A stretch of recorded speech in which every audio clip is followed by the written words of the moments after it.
Si le hamburger n'est pas vendu dans les 10 minutes, il est jeté. Même sort pour les frites au bout de 7 minutes.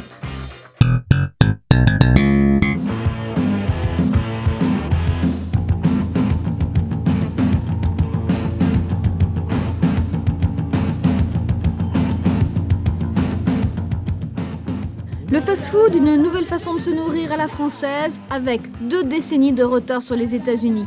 Le hamburger commence à entrer dans les habitudes alimentaires, ou plutôt dans une façon de vivre.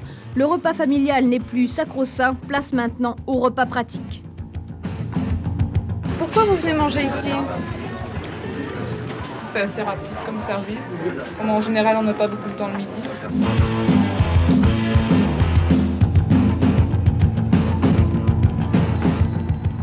Ça va plus vite. Puis c'est bon. C'est bon. C'est spécial, mais j'aime. Pour vous, le hamburger, c'est un repas ? Ouais, ça cale.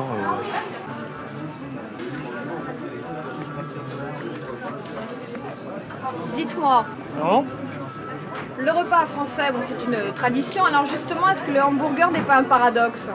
Si vous voulez en quelque sorte un paradoxe, ça rompt un peu avec la tradition du repas à la fourchette, un repas pratique, et si vous voulez un repas chaud et bien prêt. Chaque jour, près de 1000 hamburgers sont ainsi confectionnés d'une manière quasi médicale, dans un univers quasi stérilisé et grandement mécanisé. Première étape, la viande congelée et les tranches de pain passent dans un grille. Seconde étape, la séance de garniture. Les différents ingrédients sont disposés de façon à gagner du temps dans la fabrication possible de 5 hamburgers différents. Au moment de l'emballage commence l'heure du décompte. Les timers indiquent le minutage à ne pas dépasser.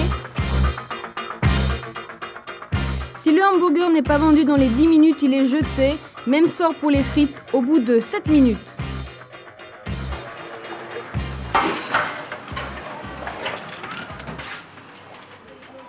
Les 2 engagements du fast-food sont donc respectés. Restauration rapide et prix modique puisque le hamburger oscille entre 4 et 10 francs. Le client dépense donc en moyenne avec les agréments 20 francs. Repas donc économique, mais est-ce parallèlement un repas sain ? Bon appétit. En lui-même, le hamburger est nutritionnellement bon. Voilà. Est-ce que vous avez quand même une critique à formuler face au fast-food ? Eh bien, cette critique n'est pas à apporter au hamburger lui-même, mais à son entourage, c'est-à-dire aux aliments qui peuvent être associés.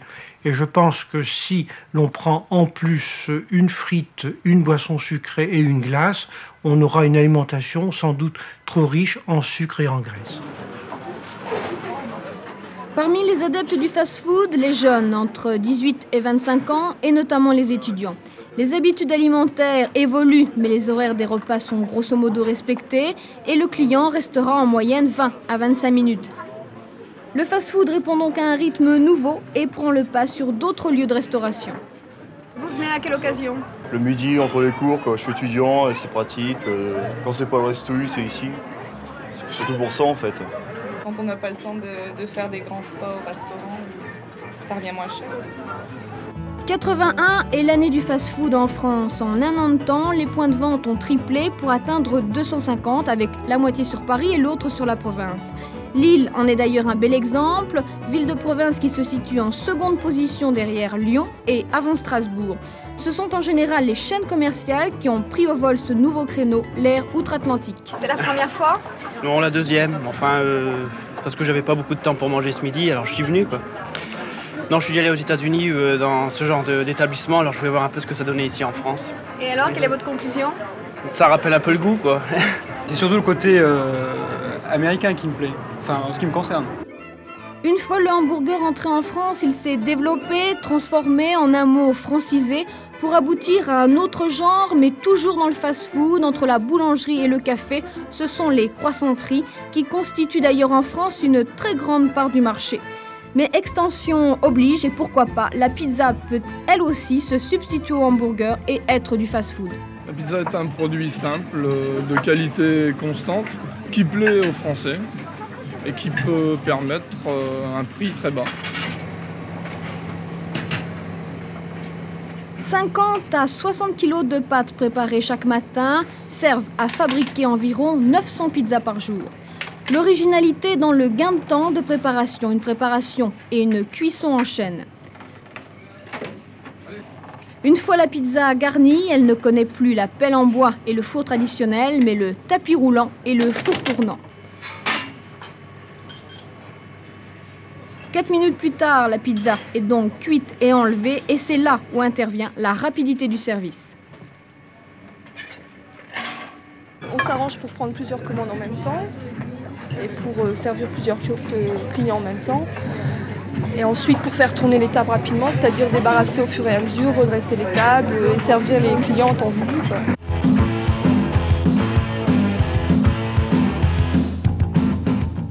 Malgré les apparences, la pizza, donc, est du fast-food. Elle respecte le bas prix, le repas revient en moyenne à 22 francs. Elle respecte aussi l'impératif temps.